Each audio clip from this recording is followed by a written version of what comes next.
are you? You're not coach anymore. I know. You can't say that. It's the joke. That's a good joke.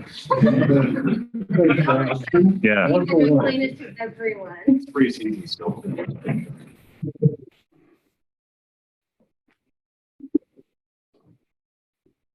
We'll start with live questions for Brad, please. Raise your hand.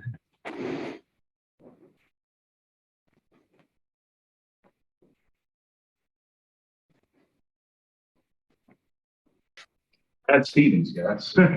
Missed Rod Blakely. everybody in person. Coach, just speak to what this lead up to this day has been like for you. Obviously, in a very different role than we've seen you in the past, and just Recording in progress. What are some of the nuances to this new role that you've experienced as we come to this point?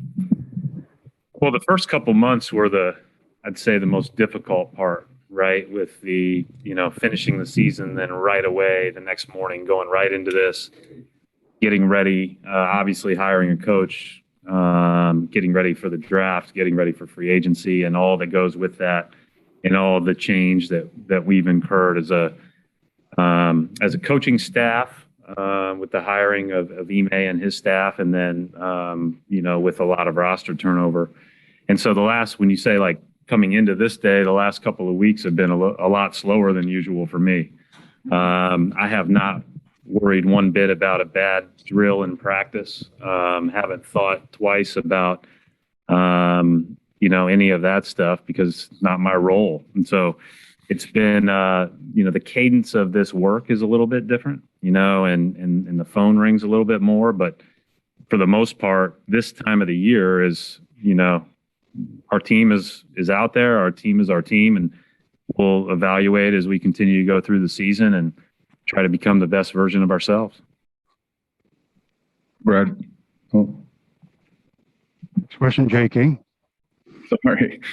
Brad, you're obviously in a unique position where you were in charge of hiring your successor. What do you hope that he can change or improve about the team that you weren't able to do? Yeah, I mean, I think every year, and we've talked about this before, every season's its own entity, every team's its own team. I think that, with this in particular team, I think that we have to rely on our competitiveness. We have a lot of defensive versatility. We've got a number of ways that we can play. And so, finding which of those ways is best is part of the challenge for Ime and his staff. But, I have great confidence that they'll do that. And then I think on the other end of the floor, on the offensive end of the floor is, how do we accentuate our best players? And it's not too dissimilar from any other season or any other year. We've been fortunate that, it's been a good run, but we have to improve if we want to get to where we want to go. And so, that's what we're focused on, and that's what we're going to try to do. And, we'll see how this team comes together over the course of the next few weeks, months, and go from there. Next question, Jared Weiss. Fred, you've brought in a lot of experienced veterans to compete for some of those last roster spots.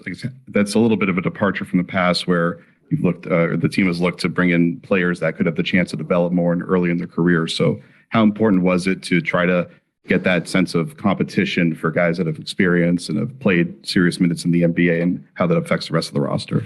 Well, we're just trying to put together, a team that can really be, again, a team that Boston will appreciate and will play the right way with great teamness and great toughness. And, part of that is understanding what's coming at you. And so to have the opportunity to get a couple of guys that have been in those battles at different places, or in Ennis's case back in Boston, is really important. We still have a number of young guys, and if they earn their way up into great opportunities, and they earn their way up into great opportunities, that's beautiful. It's great. But we want to be, we want to make sure that we're giving ourselves, again, a best chance to accentuate our best players, and give ourselves kind of multiple options, multiple avenues as a team to be good. Next question, Abby Chin. Okay, sorry, I was a little out of practice. Abby Chin, NBC Sports Boston. Brad, the breaking news about Ime not being in isolation the last 10 days. Can you tell us a little bit more or what you know about that situation and what it does to the start of all of this? I know they said he's expected to be ready to go for tomorrow, but to not have been around the guys in the facility. And then also having been in Japan for the Olympics and that kind of thing through the beginning of this process. And then also reports about the team not being as far as a high percentage of players who are vaccinated and the team's viewpoint on that. Well, there's a lot of questions right there. Our hope is that we get, as close to 100% vaccinated as possible, as soon as possible. That's our hope. That's our desire. Obviously, we'll continue to work from our end on what we can do and work from an educational standpoint within the organization and do everything that we can. And at the same time, that's, everybody's got to make that decision for themselves. But I do think that with regard to Ime and his situation, I think Christian said it, he's been fairly asymptomatic for the last 10 days. Thankfully, he was vaccinated. And so, it hasn't hit him like it's obviously hit others that we read about all over the country. And I think that as far as missing time, he's good at connecting with people. He'll do that over FaceTime, over text, over many different ways. I mean, he was working, at 2 a.m. in Tokyo, helping us to talk to free agents. Like he's been, even when he hasn't been there in person, he's been very invested every single minute. And so I'm not worried about that. That's an easy part. I'm very glad that his health is okay. I think that's the thing that when you talk about being fully vaccinated and you talk about, him getting it and, breakthrough cases or unvaccinated cases, the scariest part for me is just the health of everybody.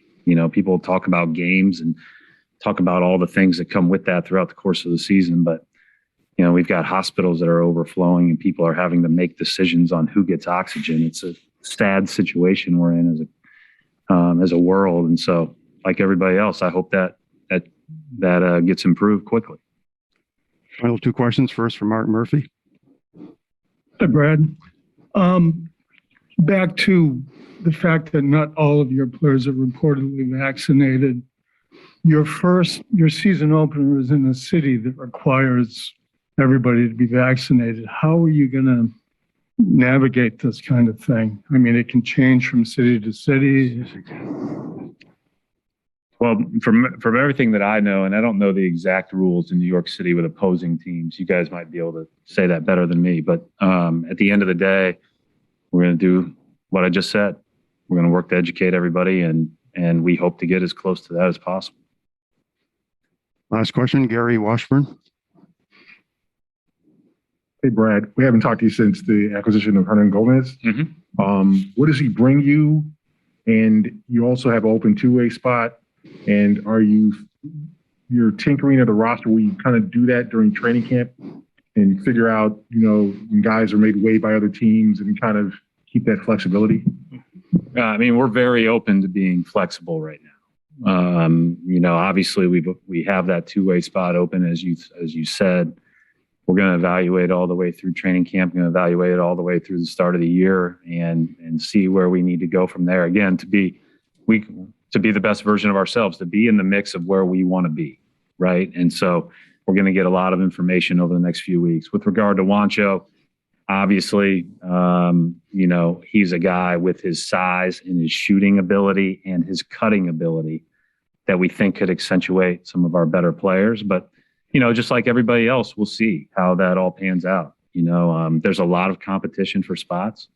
By adding, Richardson, Schroeder, Canner, those guys were all double-figure scorers last year. Like they're all, guys that have done it in the NBA at a high level for a long time. And so when you look at, just minutes, then it's going to be, again, who accentuates everybody that can bring those special traits to the table.